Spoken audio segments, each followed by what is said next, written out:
Father Principal, Father Headmaster, esteemed teachers, honorable judges, and you, my dear friends.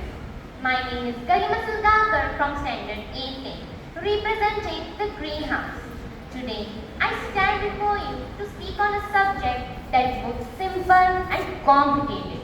Exercise, the best medicine for mental health. Let me begin with a question.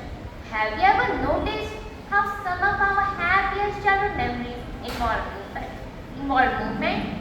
Running across a playground without worrying about who was watching, riding a bicycle until the street lights came on, dancing in the rain, playing a game that made you laugh so hard you forgot about everything else. As children, we never called it exercise. We simply called it living.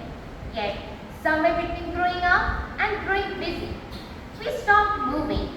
We exchanged playgrounds for classrooms, bicycles for screens, conversations for notifications, and moments of joy for endless deadlines. Ironically, although we have become more connected through technology, many of us feel increasingly disconnected from ourselves. Perhaps that is why conversations about mental health have become more important than ever before.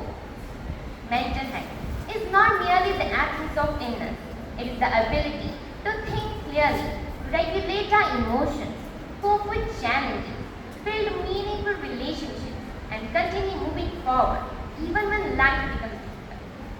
Exercise is often viewed as a way to stay physically fit, but its influences extends far beyond stronger muscles or better stamina. Exercise is not merely the movement of the body, it is the therapy for the mind. It teaches lessons that no classroom ever can. A marathon teaches patience, a football match teaches teamwork, a yoga session teaches mindfulness, and a difficult climb teaches perseverance. Every drop of sweat teaches a quiet lesson in discipline, resilience, and self-belief. It is little wonder that stress, poor sleep, anxiety, and fatigue have become increasingly common even among young people. Sometimes, the greatest act of self-care is simply stepping outside. However, it is equally important to remember that while exercise is a powerful tool, but it is not a substitute for professional mental health care. Conditions such as depression, anxiety, disorder, or trauma often require the guidance of psychologists, counselors, doctors, teachers, and supportive families.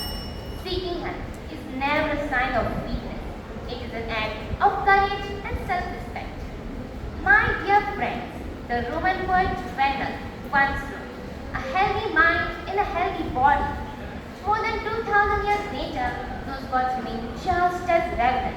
So let us stop thinking of exercise as a punishment or a full period or another item on our daily checklist.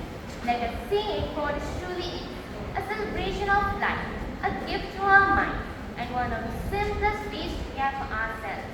After all, when we strengthen our bodies, we are not merely building muscles, we are building resilience, confidence, hope, and a happier mind. Thank you and have a wonderful day.